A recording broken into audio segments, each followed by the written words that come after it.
Alright everyone, this is my behind the scenes tour of the lights. Um, yeah, here's what it looks like in the morning time.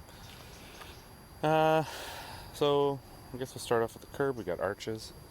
Really nothing too surprising here. Basically it's just PEX pipe with pixels pushed through the back. Um, you'll notice these little plastic plates. All I did there was I just put those on top of the basically on top of the connections just to try and prevent direct water from going onto them. I am using, let's just take a look here. I'm using these Muyi connectors. They're supposed to be waterproof, but I mean, let's face it, something that says it's waterproof probably isn't. So the arches, basically these all connect up in a line, and the wiring for that goes along the lawn here to this controller box, which I will admit is my covering system for that wasn't exactly amazing, but so this is the main controller box, and this, at least for the yard, this has two differential controllers and two HP power supplies. That powers all the lights in the yard and the yard outline. The other thing feeding off of there is the yard outline.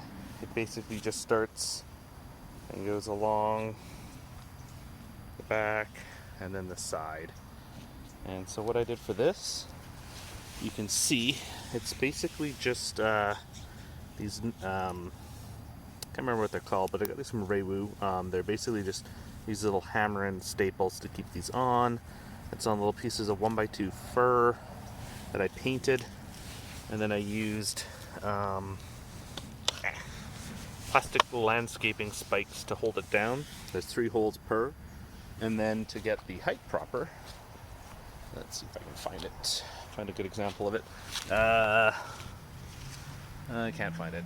Basically, I just have little stubs of PVC pipe that I cut. Yeah, there you go. You can see it there. So I just use little stubs of PVC pipe to kind of adjust the height of these so that I could get a somewhat consistent look as you go through the yard. So what's next? Let's look at the trees. So these are my mini trees. I wanted something that has a little more resolution because unfortunately my yard is small, so I don't have enough room to put a true mega tree. So these basically all have just a simple 20 pixel star on the top, and it's literally just a chunk of wood with a hole in it that holds it on. This design for these is very much based on what I've seen others doing. So it's just a piece of 3/4 inch pole, a Steelcraft floor flange, a piece of plywood that I cut, and I put boat paint on, and then a bunch of these Biscoyo strips, and then in the back I put a little turnbuckle and cable to try and allow me to tension it, because I found that all of those strips on the front were pulling the tree forward and not making it balanced. So I can adjust the tension by essentially tightening these connections at the top. So that's how these props in the yard work. Over here, didn't do a lot over here. I'm gonna have to do something with this next year. It's a yard outline as well. You can see a little more of the PVC height adjustment thing there. This was sort of so I actually have run two Ethernet drops to this box here, but I just didn't have the time, and I didn't have a spare differential controller to light things up that way. So this year I ran a really, really long connection up to the box where the stars are, and in the middle here I just have an F amp that picks up power, and after 10 feet, it's about 20 feet total, and it was basically just good enough, and some scrap lumber to make a little thing so I don't destroy that with the trash cans. House outline is done with these angle aluminum, and basically what happens is on the house into the stucco, I have anchor bolts. They'll stay up year round. I have little painted caps that go on top. When it's time to put these up, I just take off the caps and throw a nut on, and it holds these on really nice. I'm actually very happy with how this angle aluminum worked. It's actually quite fantastic. Gets perfect alignment. Roof line is a little different. This is my first attempt at pixels, and what I used here is their plywood strips that are cut to sort of hang underneath the front fascia boards. And you can see I've got like a thinner plastic material that the LEDs punch into and keeps kind of stable on, and then it just holds behind it. I would not do this again if I was doing that again. I would honestly just have done this angle aluminum. It's a little more expensive, but I'm finding the plywood, it's 8-foot segments, and I have them all attachable via different connectors. I actually use different connectors. Originally I was using RC power connectors, and then I don't know, the typical pigtail thing, and I don't like that these aren't very stable. They're kind of flimsy, and that styrene plastic is starting to fade in the sun and get brittle, so I will probably redo these with the aluminum in the future and just have it sort of hang out underneath that lip there. Garage and front door outline, I used EMT conduit, so you can see it's literally just like wound around and zip tied on. This worked, but I have to admit it was actually an awful lot of work to put these pixels onto the EMT, and it was a ton of work to align them and make them straight. I'm very particular about how aligned the pixels are, and the thing I really liked about this this aluminum angle and even the plywood strips in the roofline is it's like the lines are perfect. And these, as you can see, despite my best efforts, I had rulers and I was trying to align these all perfect. I never did get it perfectly straight. This is something I'll probably redo, which I don't know, we'll see. That's further down the line. And so all I did for these to attach them, you can see there's just EMT conduit hangers. So I installed furniture bolts, which are basically like it's like an anchor that threads into the wood, and it leaves behind a a female pole that you can thread a 1/4-inch screw or nut into. And so that's how I did both of the here's more verticals with the angle aluminum, and then that's how it kind of did the same with the front door. So those actually work quite well. So the advantage of using EMT is that I can undo these connections in the corner, and then I can fold these down. None of these have any joints, well, except for here when I got lazy and I didn't solder it, but meh. Anyways, so yeah, those literally I can just fold down and collapse into like one long strip. Window frames, I used a similar idea, except it's just PVC. And you can see how those work. There is literally nothing holding these in other than friction. So I made them so they fit tight in the frame. You can see up there, there's like a squished up nitrile glove because it got a little loose, and it was just like, okay, good enough. This window was an absolute pain. Why was it a pain? Because this lamppost is in the way, and I couldn't get a ladder to position nicely, so it was like I pretty much had to build it and just like reach aside and try and squish it in, and yeah, it wasn't good. Well, it wasn't easy to do.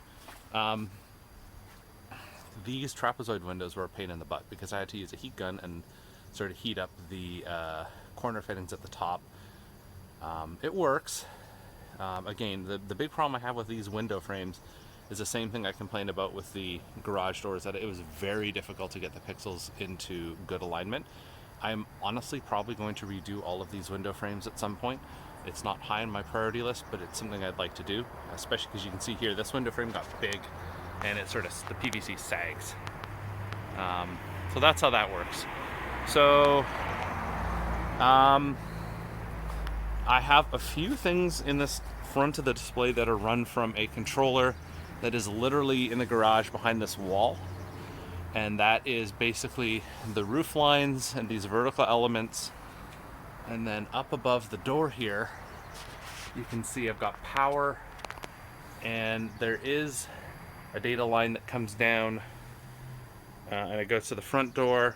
Power is just injected from this ammo crate here, and then the data kind of goes up to around the door, around one of the windows, around the other window, and then it kind of drapes down here to the top window and then to the bottom window. So that is all done from a data run in the garage. Same with these vertical house elements in the middle. Right house roof outline comes from a little, you kind of see it up there. It comes out, goes up over the roof, and then it comes down, and then I've got the data basically just jumps over to the garage door frame. I also switch power though, power injection brakes here, and I go to the power supply for the stars. And same kind of scheme occurs on the left side. It starts at the middle, goes out, and I get the vertical line. And in fact, the same data line for that does the left side of the house roof, also does these two windows. So they're all connected together. But these two windows, the power comes from a bud box in the back there. Okay, so these stars were by far, I guess I would consider, my biggest effort in the entire display. These to me are sort of the focal point in my display. As I said, I don't really have room to put a mega tree, so I wanted to have something that's a little distinct and different. So I have three sizes stars. I've got a 24-inch star, and that has 100 pixels. I have a 36-inch star with 380, and I have a large 48 with 550 pixels. And how this works is I wrote a program that designs the CAD models for these. I had a coworker who has a Shaper Origin cut these out of foam PVC. Probably would not use that material if I was doing this again. I would probably use, there is a sign material that has thin layers of aluminum with PVC core. That is far more rigid. This stuff gets really floppy, especially in this big size. So you can kind of see how I built a plywood backing for these, and then I have kind of bolts that sort of offset the star fronts.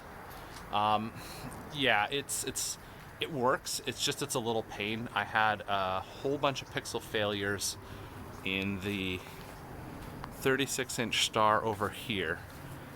This one I had a lot of pixel failures, probably 5, and it was a pain to have to take it apart and solder in new pixels. So the stars, the framing for this is unistrut, and what I used was I used female Panelmate Hurricane anchors in the stucco. So those are long 2-inch kind of like lag bolts that go deep into the wood behind I tried to hit studs. I didn't always, but it's good enough. And so I have a rail at the top and the bottom that's held on with those anchor bolts.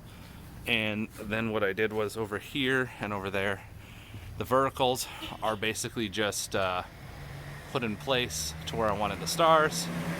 You can kind of see it there. You can kind of see it there. And then the stars themselves are just mounted to that. So this allows me to mount everything very securely because these stars are very heavy. And then when I'm done, actually you can see right there that little blue thing. I guess I forgot I forgot one of those. It's just a little thing that slides into the unistrut, and then you can bolt into it and tighten as you need. And so yeah, this allows me to reposition the stars, add more props without making any holes in the front of the house. And they're also very, very secure. So that's how the stars work.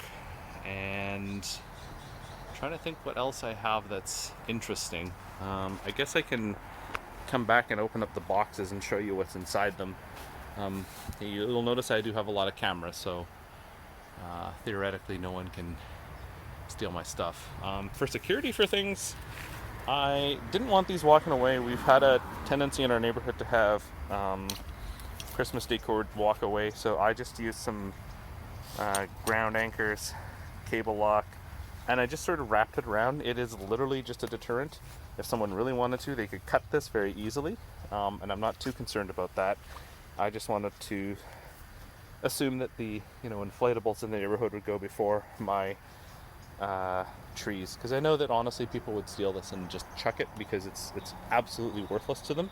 But to me, the amount of effort that went into this was just absolutely ridiculous. So I don't want it to go. Okay, front door. This is just a ammo crate, and I've got a just a meanwhile power supply, 350 watt, little fuse block. This is nothing too fancy. It's just power distribution. I wanted to power the things at the front door, along with the front door windows, just from a different power supply, just to try and put the wattage, break it up throughout the yard. So that's what this is. I just use a single lock to hold this shut. I know that's not super secure. I just want to avoid people mucking around with this. I should probably also explain a little bit about my power and data distribution strategy. So I use these MUI connectors. You can get them pretty cheap. And so data and a ground run through this style of connector. That's sort of a lighter gauge one. And then power, I use these heavier gauge with 14 gauge wire connectors. So for example, for this mini tree, I had two power. It's about 400 pixels for this, so I had two separate power sources from a power supply, and then I have the data and ground that come in, and it all just sort of joins up there. So that's my strategy. It's worked pretty well. It basically allows me to go and not worry about where I'm feeding power from. As long as it gets to the prop, you don't have to worry about crossing positive and negatives. It's all done separate. So it's worked out quite well so far. I should also just quickly go over how I got these arches to stand up. So these are basically just built with some EMT on the base, and then I just sort of bent a conduit hanger to make a little thing to hold it into shape. I used tent pegs, which are these guys here. Come on. I used to use tent pegs to hold it down, and then I used some of this, I don't know what this is, this metal stuff, sign or metal temporary fence posting from Home Depot, and a cable tie to hold it up, and that held it up quite well.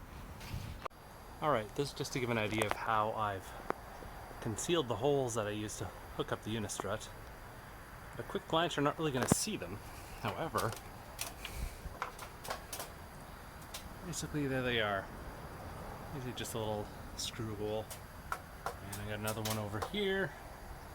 So yeah, I'm pretty happy with how that turned out. There's one over there, one over there, one down below. You don't really see them at all.